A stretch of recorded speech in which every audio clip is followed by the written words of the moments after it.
ETF index mutual funds నేర్చుకుని stock మార్కెట్లో రాణించాలనుకుంటున్నారా? వెంటనే ఈ నెంబర్కి కాల్ చేయండి. నమస్తే, welcome back to Suman TV. ప్రస్తుతం మనతో పాటు ఉన్నారు తోడు నీడ ఆర్గనైజేషన్ నుంచి ఫౌండర్ రాజేశ్వరి మేడం. మేడంతో మాట్లాడదాం. నమస్తే అమ్మ. నమస్తే నవీన. మేడం, భార్యాభర్తలు చక్కగా కలిసి ఉంటారు. ఇప్పుడు భార్య పని ఏంటంటే ఇంకా భర్తతో మాట్లాడడము, ఆయనతో చిట్ చాట్ చేయడము, ఆయనకి అన్ని సపర్యలు చేసి పెట్టడం ఇలానే ఉంటాయి. మరి ఇన్ కేసు ఆవిడ చనిపోతే, ముందు భర్త కంటే ముందు భార్య చనిపోతే మరి భర్త పరిస్థితి ఏంటి? అప్పటి వరకు కోపంగా ఉండి అట్లా ఇట్లా ఉన్నా కూడా చాలా మంది తర్వాత పరిస్థితి ఎలా ఉంటది అంటే ఒక్కసారి మీ మాటలో. అమ్మో, అది చెప్పలేమో, చాలా దుర్భరమైన పరిస్థితి. ఎందుకంటే ఒక 50 సంవత్సరాలు 40-50 ఏళ్ళు ఇద్దరు కలిసి జీవించి ఉంటారు. కొట్టుకునో తిట్టుకునో అలవాటు పడిపోయారు ఒకళ్ళకొకళ్ళు. అంచేత వాళ్ళ మధ్య ఒక ఎమోషనల్ బాండింగ్ ఉంది. అంటే ఈ మంగళసూత్రము, భార్య భర్త ఇవి తప్పించి ఒక స్నేహభావం, ఒక ఎమోషనల్ భావం ఉంది.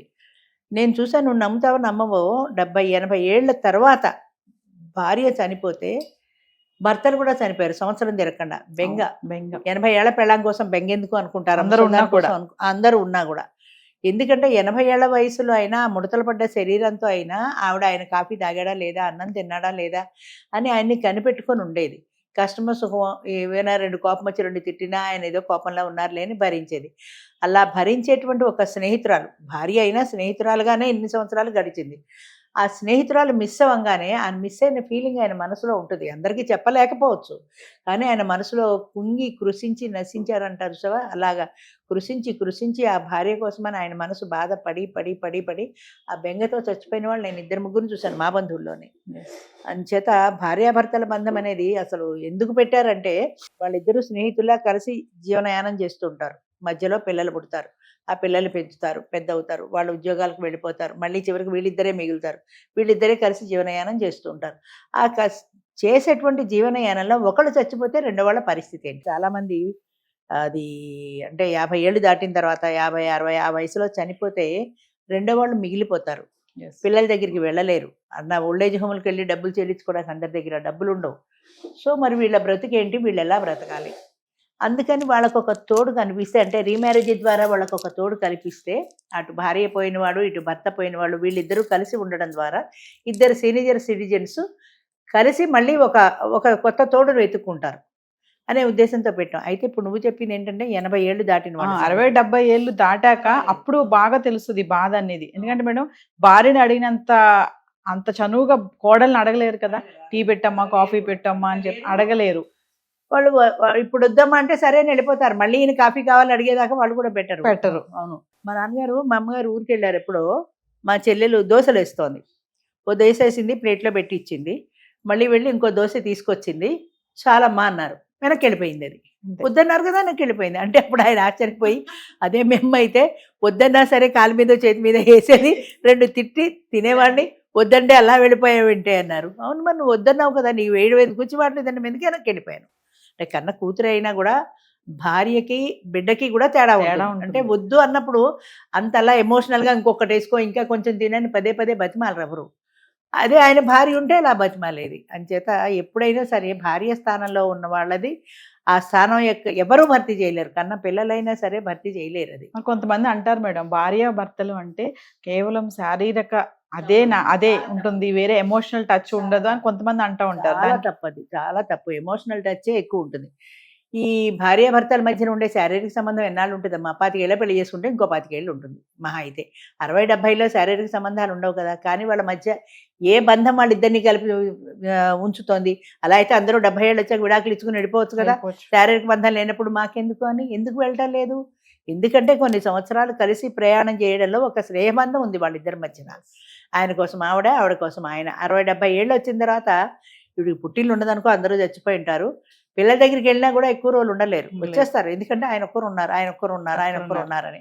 ఆయన కూడా ఉంటాడులే అన్న పిల్లలు అన్నా సరే ఆవిడ బాధ అంతా అక్కడే. తిన్నాడో లేదో, ఉన్నాడో లేదో, మంది వేసుకున్నాడో లేదో, ఇదే ధ్యాసలో ఉంటుంది. అంచేత 60 సంవత్సరాల తర్వాతనే నా ఉద్దేశం నిజమైన జీవితం మొదలు పెడతారు భార్యాభర్తలు ఇద్దరు. అప్పటిదాకా ఉండేది నువ్వు చెప్పినట్టు శారీరక బంధాలు ఇవి ఉండొచ్చు, కానీ పిల్లలు పెరిగి పెద్దవాళ్ళు అయిపోయి మళ్ళీ వీళ్ళిద్దరే మిగులుతారే, అప్పుడు ఒక ఎమోషనల్ రిలేషన్ ఉంటుంది. అంటే నిజమైన స్నేహం, నిజమైన సాంగత్యం అప్పుడు ఏర్పడుతుంది వాళ్ళకి మధ్య. ఒకరు లేనిదే ఒకరు ఉండలేరు అన్న భావన ఏర్పడుతుంది. దాంతో ఇద్దరు కలిసి జీవనయానం సాగిస్తారు. అయితే నువ్వు చెప్పినట్టు 80 ఏళ్ల తర్వాత అందులో ఒకరు వెళ్ళిపోతే చాలా దుర్భరం వాళ్ళ జీవితం. ఎందుకంటే అది ఎటు కాని వయసు, మళ్ళీ పెళ్లి చేసుకునే వయసు కాదు. 80 ఏళ్ల వాడిని ఎవరు చేసుకోరు. చేసుకున్నా డబ్బులుంటే చేసుకుంటారు, లేకపోతే బాధే. పిల్లల దగ్గరికి వెళ్ళలేరు. పిల్లల దగ్గరికి వెళ్ళినా వాళ్ళ జీవితాలు వేరు, వాళ్ళ లైఫ్ స్టైల్ వేరు, వీళ్ళ లైఫ్ స్టైల్ వేరు. కొడుకు కోడలు ఉద్యోగాలకు వెళ్ళిపోతారు, బిక్కు బిక్కుమంటూ ఈ 4 గోళ్ల మధ్యన వీళ్ళు ఒక్కళ్ళే ఉంటారు. మళ్ళీ మళ్ళీ ఒక్కళ్ళమే ఉండే కాడికి వాళ్ళ దగ్గర ఎందుకు, హాయిగా మన ఇంట్లో మనమే ఉండొచ్చు కదా అనుకుంటారు. ఇక మిగిలింది వృద్ధాశ్రమాలు. వృద్ధాశ్రమాలు అన్నీ చాలా వరకు అనకూడదు కానీ కమర్షియలే. వాళ్ళు ఇచ్చే డబ్బుల మీదే తప్ప వాళ్ళ మీద భావన ఎవ్వరికీ ఉండదు. వాళ్ళకే కాదు, నేను వృద్ధాశ్రమం పెట్టినా అంతే ఉంటుంది. వాళ్ళందరూ వచ్చారా లేదా, ఉన్నారా లేదా, తిన్నారా లేదా, ఏదో 2 మాటలు మాట్లాడతాం, వెళ్ళిపోతాం. ఎంతమంది మీద మనం కాన్సన్ట్రేషన్ చూపిస్తాం? భార్య భర్త మీద చూపించినట్టు చూపించలేరు కదా. డబ్బును వాళ్ళైతే ఇంట్లో పని మనిషిని, వంట మనిషిని పెట్టుకుంటారు, వాళ్ళతో మేనేజ్ చేస్తారు. చాలామంది ఉన్నారు అలాగా. 70-80 ఏళ్ళకి పార్ట్నర్ పోయి వంట మనుషుల్ని, పని మనుషుల్ని పెట్టుకొని వాళ్ళతో మేనేజ్ చేస్తున్న వాళ్ళు చాలామంది ఉన్నారు. కానీ వాళ్ళ మానసికమైన వెలితుంది చూసావా, అది ఎట్లా పోతుంది? అది పూరించడం అది కష్టం. పోదు, అది పోదు, అది పూర్తి చేయలేరు కూడా ఎవరు. ఇప్పుడు వంట మనిషి ఉంది, వండేస్తుంది, వెళ్ళిపోతుంది. అంతే. పని మనిషి ఉంది, పని చేస్తుంది, వెళ్ళిపోతుంది. దాంతో వాళ్ళ రిలేషన్ అయిపోయింది. ఆయనతో వాళ్ళకి ఎలాంటి ఎమోషనల్ రిలేషన్ లేదు. లేదా డబ్బిచ్చి కేర్ టేకర్ని పెట్టుకుంటారు. కేర్ టేకర్ కూడా 20,000-30,000 ఆయన ఇచ్చే జీతం మీదే ఉంటుంది తప్ప ఆయనతో కూర్చొని కష్ట సుఖం వాళ్ళు ఏం మాట్లాడతారు? మాకు ఒక మెంబర్ ఉండేవాడు, ఆయన అప్పట్లో 65 ఇయర్స్ ఏమో ఉన్నాయి. ఆయన చేరాలనుకున్నాడు. ఆయన భార్య పోయిన కొత్త, ఆయన చేరాలనుకున్నాడు. సరే ఒకసారి నన్ను రమ్మంటే వెళ్ళాను ఆయన ఇంటికి. లంకంత కొంప, పెద్ద ఇల్లు, 5 పని వాళ్ళు ఆయనకి, వంట మనిషి, పని మనిషి, వాచ్మెన్, ఒక డ్రైవరు, ఒక కేర్ టేకర్. నేను చూశాను, 5 పని వాళ్ళు ఉన్నారు, అసలు మీకు తోడెందుకండి, మీకు పెళ్ళెందుకు, వీళ్ళతో కాలక్షేపం అయిపోతుంది కదా అన్న. అంటే ఆయన నవ్వే ఒక మాట చెప్పాడు. ఏంటంటే, అమ్మ టీవీలో మంచి సీన్ వస్తూ ఉంటుంది, ఏదో ఒక హాస్యం సీను, నాకు పక్కన మనిషి ఉంటే షేర్ చేసుకునేవాడిని. వంట మనిషిని పిలిచి, రామ్మ ఇది ఎంత బాగుందో చూడు అన్నాను అనుకో, ఆవిడ నా దోశ మాడిపోతుంది, నా కూర మాడిపోతుందని పరిగెడుతుంది ఆవిడ. లేదా వాచ్మెన్ని పిలిచి, ఇది ఇది బాగుందిరా, పేపర్లో న్యూస్ వచ్చింది చూసావా, ఈ న్యూస్, ఈ జోక్ చూసావా అన్నాను అనుకో, వాడికి ఏమర్థం అవుతుంది? బొరగోకుని నాకేం తెలుసు బాబయ్య అంటాడు. వాళ్ళకి అంత ఇంట్రెస్ట్ ఉండదు కదా. అదే పెళ్ళామనుకో, పొయ్యి కట్టేసి ఇక్కడికి వచ్చి కూర్చొని ఆయనతో పాటు ఆ సీన్ చూసి బాగుందండి, చాలా బాగుందండి అని ఆనందించి అప్పుడు ఎడుతుంది. అంచేత నా అన్న మనిషికిను బయట మనుషులకి తేడా ఉంటుంది అది. అంచేత ఆయన అన్నట్టు వంట మనిషితో షేర్ చేసుకుంటానా, వాచ్మెన్తో షేర్ చేసుకుంటానా, నా అనే మనిషి ఒకళ్ళు ఉంటే నేను షేర్ చేసుకోగలుగుతాను కదా అన్నాడు. అంటే షేరింగ్ అండ్ కేరింగ్ అంటారు. పెద్ద వయసులో వాళ్ళకి కావాల్సింది షేరింగ్, కేరింగ్. వాళ్ళ మనోభావాలను షేర్ చేసుకోవడము, వాళ్ళని జాగ్రత్తగా కేర్గా చూసుకోవటము, ఈ 2 ఉండాలి. ఈ 2 నువ్వు ఎంత డబ్బిచ్చి పెట్టినా కూడా మనుషుల దగ్గర రారు, సహజమేది. అంటే ఎంత మంది ఉన్నా మేడం, భర్తకి భార్య అంతే, ఖచ్చితంగా అంతే. ఎవరు కాదన్నా సరే, కాదనలేని నిజం ఇది. నేను బోలెడు ఉదాహరణలు చెప్తా ఎవరైనా నాతో వాదిస్తే.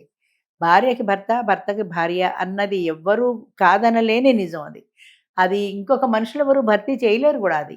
ఇప్పుడు మనం తోడు నెడలో ఇంకా కాంపెన్సేట్ చేస్తున్నాం. కాఫీ దొరకపోతే, కాఫీ దొరకలేదని టీ తాగుతాం. అలాగే ఆ మనిషి లేదు, వెళ్ళిపోయిందని ఇంకో మనిషిని తెచ్చుకుంటాడు. ఈయన తెచ్చుకున్న ఆయన మనసులో ఆ జ్ఞాపకాలు ఉంటాయి కదా. ఈవిడ సరిగా లేనప్పుడల్లా ఆయనకి అది గుర్తొస్తుంది ఖచ్చితంగా. అదే నువ్వు ఉంటే ఇలా చేసేదానివి కదా, ఇలా ఉంటే నువ్వు ఉండేదానివి కదా అని. అంచేత భార్యకి భర్త, భర్తకి భార్య అన్నది తప్పనిసరి. 80 ఇయర్స్లో సాటి మనిషి వెళ్ళిపోవడం అనేది నిజంగా దురదృష్టకరం.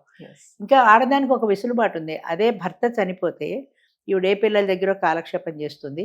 ఆ మనవాళ్ళు మనవరాళ్ళని కూర్చోబెట్టుకుని వాళ్ళకి భోజనాలు పెట్టి, వాళ్ళకి వంట చేసి, వాళ్ళకి కాఫీలు ఇచ్చి, ఏదో ఓపుకున్నంత వరకు కొద్దిపాటినా చేస్తుంది. మైండ్ కూడా స్ట్రాంగ్ గా కొద్దిపాటి చేయగలుగుతుంది, అడ్జస్ట్ అవ్వగలుగుతుంది.